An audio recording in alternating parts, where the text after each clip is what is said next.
வணக்கம். நான் உங்கள் அபிமான யோகாம்பாள் சுந்தர். ஸோ இன்னைக்கான பிரசாதம் என்ன அப்படின்னு சொல்லி கேட்டீங்கன்னா, தேங்காய் சாதம் அன்ன நைவேத்தியத்துக்கு, அதுக்கப்புறமா காராமணி சுண்டல், அதுக்கப்புறமா வந்துட்டு ஸ்வீட் என்னன்னு பார்த்தீங்கன்னா அவலை வச்சு கேசரி பண்ண போகிறோம். எப்படி பண்ணுறதுன்னு பார்க்கலாம்.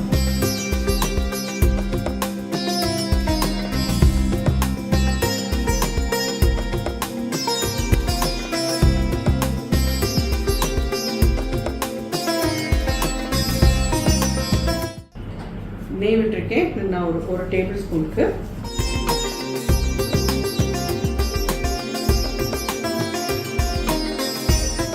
ஒரு கப் கெட்டி அவல் எடுத்துக்கோங்க. நல்லா க்ளீன் பண்ணி வச்சுருக்கேன். இது இந்த நெய்யில் போடலாம். இது நல்லா பொரிஞ்சா மாதிரி ஆகிடணும். அதை நல்லா பொடி பண்ணி எடுத்துட்டு அதுக்கப்புறம் கேசரி பண்ணிடலாம். ரொம்ப ரொம்ப நல்லா வரும். ஒரு 2-3 மினிட்ஸ் இதை நல்லா வறுத்துருவோம். நார்மலாக இந்த அவல் எப்படி பொரிஞ்சிருக்குன்னு உங்களுக்கு பார்த்தாலே தெரியும். இந்த மாதிரி பொரிஞ்சிடணும். ஸோ இதை வறுத்ததை எடுத்து வச்சுக்கலாம். கொஞ்சம் நல்லா ஆறுன விட்டு இதை பவுடர் பண்ணி எடுத்துடலாம்.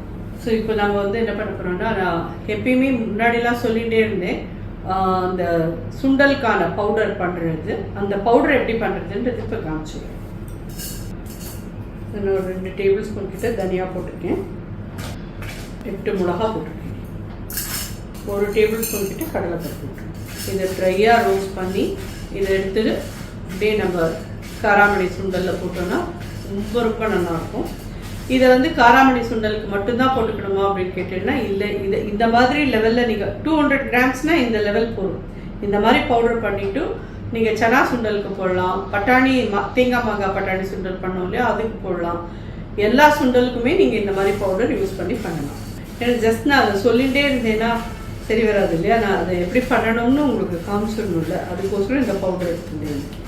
ஸோ இதுவும் நல்லா ஆற விட்டு பவுடர் பண்ணோன்னா பவுடர் பண்ணிவிட்டு அப்படியே சுண்டலில் போட்டு பண்ணிக்கலாம். இதுவும் ஆறட்டும், பவுடர் பண்ணலாம். இதையும் பவுடர் பண்ணி எடுத்து வந்துடலாம். இது ரெண்டும் கொஞ்சம் ஆறதுக்குள்ள நம்ம தேங்காய் சாதம் பண்ணிக்கலாம். ஸோ இப்போ நம்ம தேங்காய் சாதம் பண்ணலாம். எல்லாருக்கும் தெரிஞ்சது தான். 1 ஸ்பூன், 1 டீஸ்பூன் கிட்ட தான் விட்டுருக்கேன். நெய் விட்டுருக்கேன். தேங்காய் எண்ணெய் ஒரு 1 டீஸ்பூன் விட்டுருக்கேன்.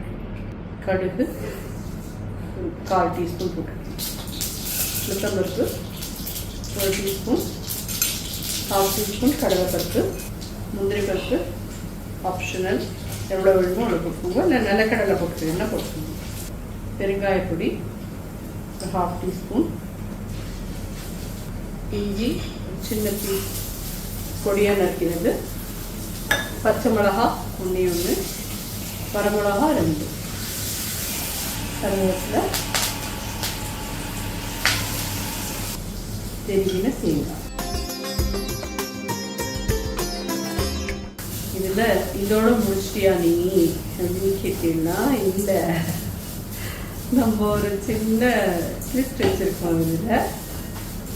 இதை எதுக்கு நான் போடுறேன் அப்படின்னு சொல்லிடுறேன். பிகாஸ் அந்த தேங்காயில் இருக்கிற மாய்ஸ்சர் அப்படியே அதை மெயின்டைன் பண்ணும். எப்படி போட போகிற அப்படின்னு கேட்குறேன்னா, ஒன்றும் இல்லை, கொஞ்சம் சர்க்கரை, ஒரு 1/2 டீஸ்பூன் சர்க்கரை போடுறேன். உனக்கு எல்லாத்துலேயும் ஒரு திருப்பி வேணுமா அப்படின்னு கேட்பேன். ஆனால் நீங்கள் இதை போட்டு தேங்காய் சாதம் பண்ணி பாருங்க.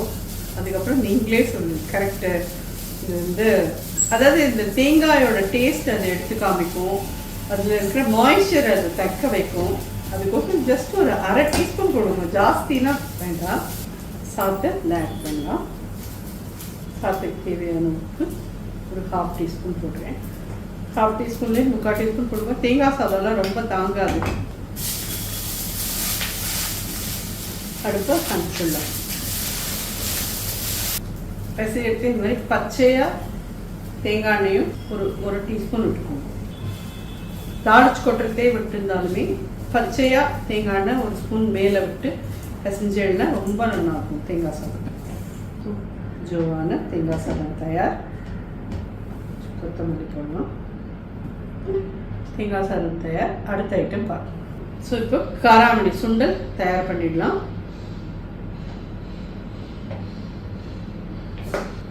நான் ஒரு 2 ஸ்பூன் கிட்டக்க நல்லெண்ணெய் விட்டுருக்கேன்.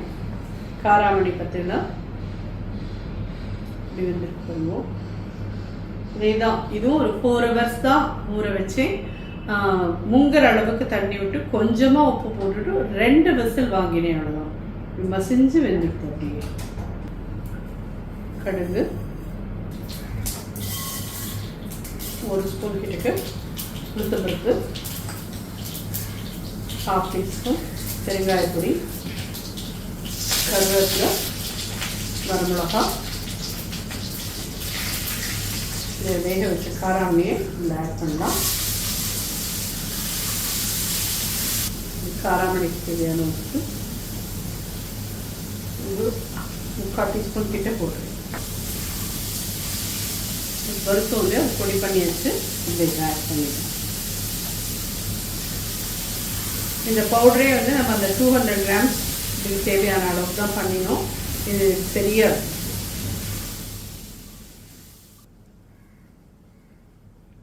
தேவையான வந்து தேங்காய் போட்டுக்கணும்.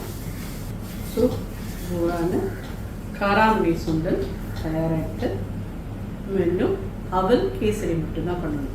ஸோ சாதம் ரெடி, சுண்டல் ரெடி, அவல் கேசரி பண்ணலாம். ஸோ இப்போ நம்ம அவல் கேசரி பண்ணலாம். 1 2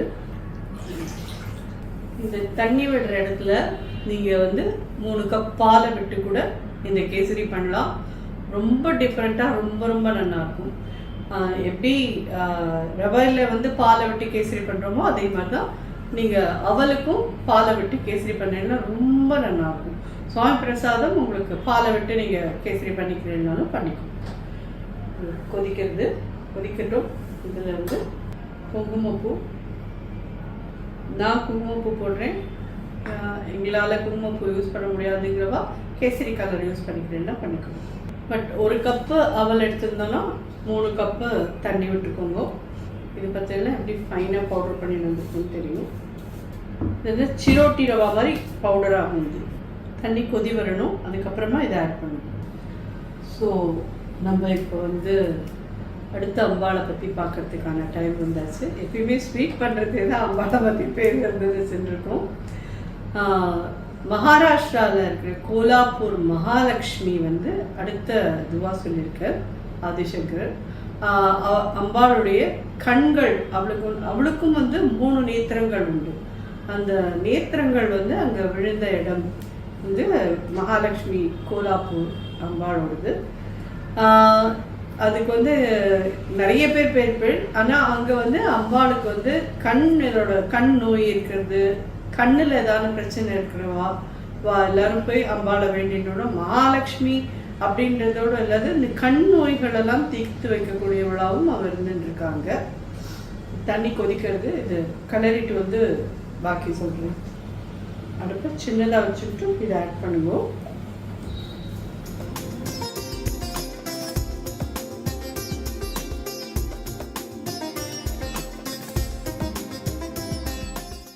ஸோ இந்த மாதிரி ஸ்டேஜில் நீங்கள் அவல் எடுத்துலேருந்து 1.5 பங்கு கிட்ட சர்க்கரை போடலாம். ஸோ ஜென்ரலாக எப்படி நம்ம காஞ்சி காமாட்சியை வந்து கண்களாலேயே அவள் வந்து நம்மளுடைய அபிலாஷைகளெல்லாம் பூர்த்தி செய்யறா அப்படின்னு சொல்கிறோமோ, அதே மாதிரி இங்கே கோலாப்பூரில் இருக்கிற மகாலட்சுமியும் கண்களாலேயே அவள் வந்து எல்லா பக்தாளுடைய எல்லா விதமான அபிலாஷைகளையும் பூர்த்தி பண்ணக்கூடியதாக சொல்கிறா. ரொம்ப விசேஷமான கோவில் அது. எல்லாரும் வந்து கோலாப்பூர் அப்படின்னு சொன்னால் எல்லாருக்கும் செருப்பு, அதுக்கப்புறம் பேகு இதெல்லாம் தான் ஞாபகம் வரும். ஆனால் அம்பாள் அங்கே மகாலட்சுமி இருக்கா, கோலாப்பூர் மகாலட்சுமி. நமஸ்தேஸ்து மகாமாயே ஸ்ரீபீட்டே சுரபூஜித்தே சக்கர கதாகஸ்தே மகாலட்சுமி நமோஸ்துதேன்ற இது வந்து அந்த அம்பாளை நோக்கி பாடின ஒரு இதுதான். ரொம்ப விசேஷமான அம்பாள். இந்த மாதிரி நவராத்திரி இதில் அவளை நம்ம வர்ஷிப் பண்ணி அவளை பற்றி நினச்சி ஸ்தோத்திரம் பண்ணுறது ரொம்ப விசேஷம். நவராத்திரியில் வந்து அதே மாதிரி பகல் வேளையில் என்ன மாதிரி பூஜை பண்ணலாம் அப்படின்னு நிறைய பேர் கேட்பேன். விளக்கு பூஜை பண்ணுறீங்கன்னா பண்ணலாம். விளக்குக்கு வந்து உங்களுக்கு மந்திரம் தெரியறதோ தெரியலையோ, இப்போல்லாம் ஆன்லைன்லேயே கிடைக்கிறது. எல்லோரும் அதை போட்டுட்டு அதில் வந்து நீங்கள் இதெல்லாம் இருக்குது அப்படின்னா லக்ஷ்மி அஷ்டோத்திரம் இருக்குது, எல்லாமே நீங்கள் அர்ச்சனை பண்ணி அம்பாளை வர்ஷிப் பண்ணலாம். இந்த இதில் நெய் விடுற இப்போ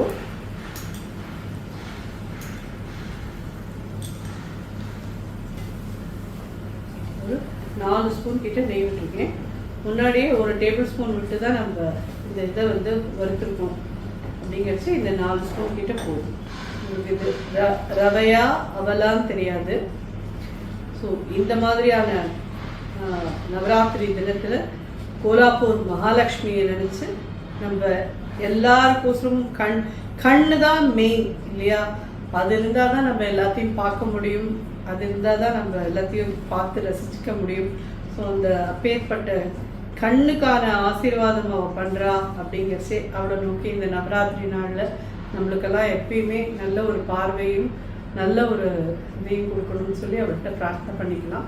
எல்லா பொம்மராட்டிகளுக்கும் நம்ம பிரார்த்தனை பண்ணிக்கலாம். கோலாப்பூர் மகாலட்சுமி இது வந்து ரெடி ஆகிட்டு இதில் 1/2 டீஸ்பூன் ஏலக்காய் பொடி, இந்த வறுத்து வச்சுருக்கிற முந்திரி பத்தில் இதில் ஆட் பண்ணிடலாம்.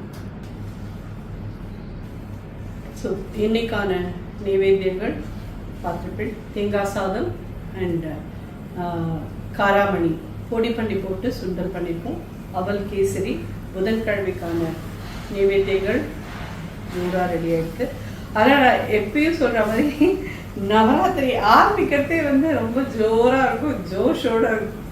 கடைசியில் போக போக போக போக எல்லாருக்கும் ஒரு அப்படியே 9 நாள் 8 நாள் பண்ணி ஒரு மாதிரி ஆஹா முடிச்சுடுத்துறப்பா அப்படிங்கிற மாதிரி இருக்கும். ஆரம்பிக்கிறதுக்கு முன்னாடி எல்லாரும் அப்படி ஒரு ஜோஷோடு அதை ஆரம்பிப்போம். நம்ம அடுப்பை அனுப்பிச்சிடுறேன். இது வந்து மனித இயல்பு. அது வந்து எதுவுமே நமக்கு வந்து ஸ்டார்ட் பண்ணுறதே ரொம்ப ஒரு குஷியாக இருக்கும். அப்புறம் நம்ம டயர்ட் ஆகும். அதுதான், அதனால அது தப்புன்னு நான் சொல்ல மாட்டேன். ஆனால் வந்து அதனால அது அந்த ஜோஷோட இதை விட்டுற வேண்டாம். எப்படியாவது தம் பிடிச்சி நம்ம பண்ணிடணும், அதுதான் நிஜம். ஏன்னா நம்ம பாத்துக்கு வந்து ஒருத்தர் வந்திருக்கா, அவளை வந்து நம்ம பட்னி போடுவோமா? நம்ம பார்த்து அம்பாள் வந்து ஒரு 10 நாள் இருக்கணும், வாசம் பண்ணணும் அப்படின்னு வந்திருக்கே, ஏதாவது ஒன்று பண்ணி அவளுக்கு நைவேத்தியம் பண்ணணும், அதுதான் நிஜம். ஸோ இந்த இதில் பச்சைக்கல் கூட ஆட் பண்ணுறேன்.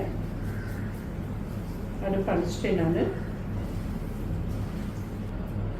ஸோ சோறான கேசரி அவல் கேசரி தயாராகிடுது. जननी जगत जननी, जननी जगत जननी, जगदोद्धारिणी, जगदंबिके भवानी मधुरभाषिणी, जननी जगत जननी, जगदोद्धारिणी, जगदंबिके भवानी मधुरभाषिणी, जननी जगत जननी.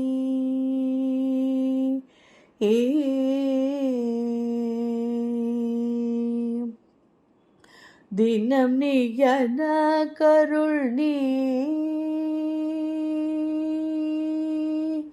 दिनं नियन करुणी, अखिलांडेश्वरिणी, दिनं नियन करुणी, अखिलांडेश्वरिणी, तवं तव पयनि अन्नपूरणियुम्नि, दिनं नियन करुणी, अखिलांडेश्वरिणी,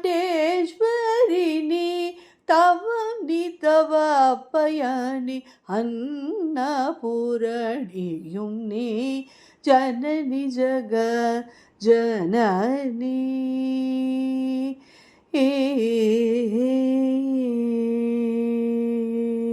भक्ति योगத்தில் நிறை பார்வதி சங்கரிணி, பாலயுமயவழி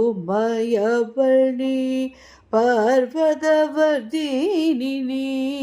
பக்தி யோகத்தில் நிறை பார்வதி சங்கரிணி, பாலயுமயவள் நீ பார்வதவர்தினி நீ சக்தி தரும் சுதா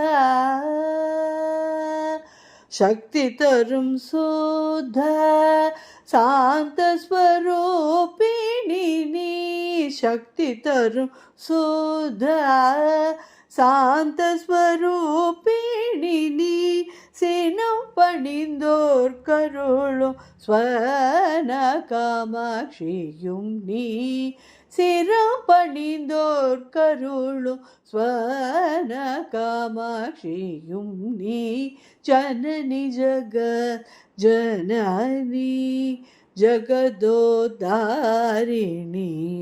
ஜகதம்பிகே பவானி மதுரபாஷினி ஜனனி ஜகத் ஜனனி